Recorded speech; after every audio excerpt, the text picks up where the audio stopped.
Welcome back, guys, to the rant of the day. Today I'm talking about how UFC champions have got to defend their title. Yeah, guys, that's right. All right, they should defend their title a bit more because it's quite annoying. Okay, when you look at the top three GOATs of all time, people included on their list Demetrius Johnson, John Jones, GSP. Look at those guys. Double digits for title defenses. Two of them went and got to be a double champion, but they also had double digits in title defenses. They earned that shot to do so willingly and deservingly. Nowadays, you'll see a champion defend the title once, defend the title three times, and then they'll go up to a division and try to get that double champion. They'll get that double champion belt, but at the same time, they're always going to be questioned if someone says, "Are they the GOAT of that previous division?" A lot of people are just going to say no.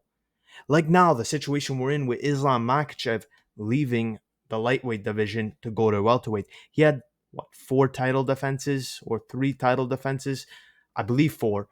But guys, uh, seriously, come on. This gives Ilia Taporia all the leverage to become the lightweight GOAT.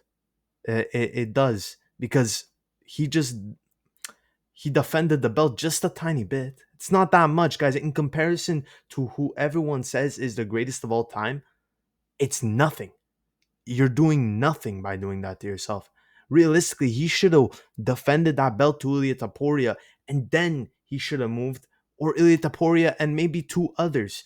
The point is, you got to be beating the constant talent that your division gives you. If you can't, you can't. You lose. Don't go up to a division just to run away or just because you feel like it. You got to defend your title as much as possible if you want to become the greatest of all time within your division. Look at lightweight as a whole. First, it was BJ Penn. He only got three title defenses. Tried to move up versus George St. Pierre. He lost. We know that.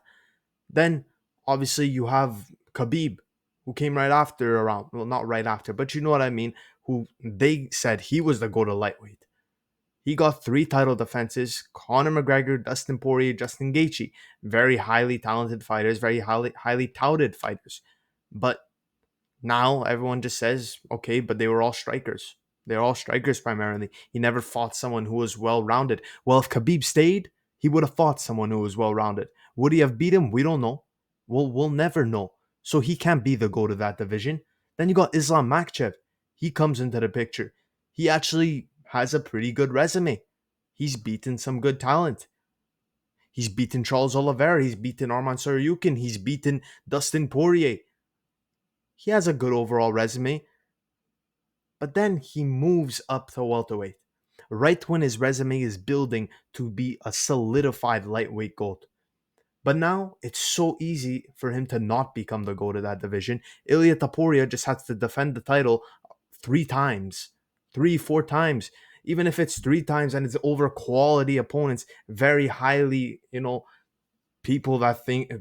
people that think of these fighters as great up and coming, whatever upcoming talent comes up and he beats them, then he has an argument to become the lightweight gold because he could say, "Oh, I went from 145 pounds, fought at 155, beat everyone."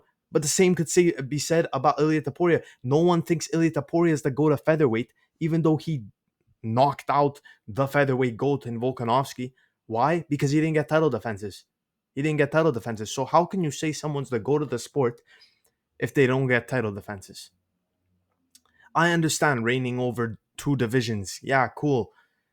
But you gotta beat the upcoming talent. Ilia Taporia left 145 pounds with him having to beat Movsar already. He has to beat Movsar. I'm just saying you have Gene Silva within that division. Look what Gene Silva's doing, left and right, throwing on great performances, practically aura farming. All right, he he could have such a better resume before he moved to lightweight, and I do think he's gonna reign at lightweight because I think he's just that good, and I think at 155 pounds he is a better fighter. He's less drained, but he should have fought a bit more at 145 pounds. I do think a fight with Diego Lopez, Gene Silva, uh, Movsar Evloev, even if Volkanovski beats those guys, it doesn't matter. You're trying to build your legacy these wins should matter to you, but they don't. They don't.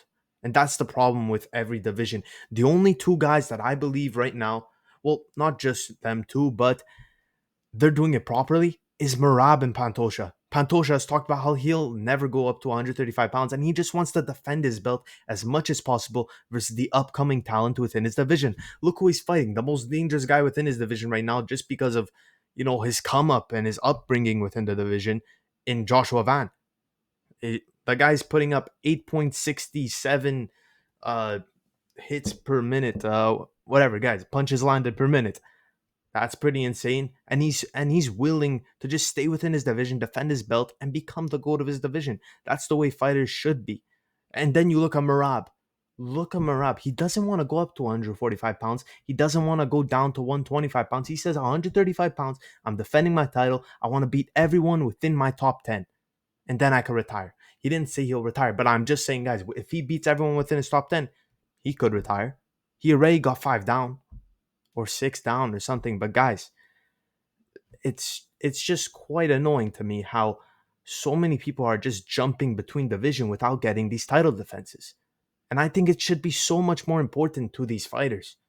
It's about their legacy. It's about leaving a huge print within the sport. Now, if Ilya Topuria does become a three division champion, I do see him retiring.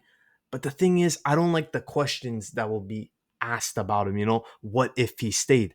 He should stay a bit. He should stay until that, 32 years old, because it's bad for the sport when you think about it. You look at one fighter, right? You see him fight between the ages of, let's say, 27 to 35 in the UFC. You see he only got losses, let's say, around this age or this time.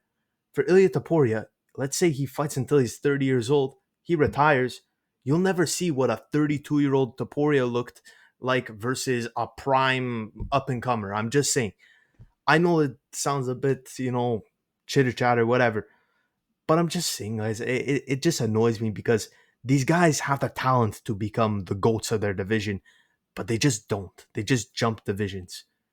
Like, if you pay attention to Usman, in my opinion, he could have gotten a few more title defenses if he was more focused. I think he would have beat Edwards, all right? I know Edwards landed that lucky shot in that first fight, in that second fight, obviously, because their first fight was way back then. But if you look at it, he was overlooking fighters at the same time within his division. He was talking about jumping 2 weight classes because he didn't want to fight Adesanya. He said, okay, I'll fight, at light heavyweight. It's people overlooking their division, just trying to jump within the jump divisions. That's kind of like delaying them. Well, at least for his case. Then you got Adesanya. Adesanya, I think he could have had another, maybe one more title defense, 2 more title defenses if he just didn't have that Jan Blachowicz fight. I feel it just disrupted his momentum. Then obviously you had Alex Pereira enter the UFC, him knocking him out, but he came back.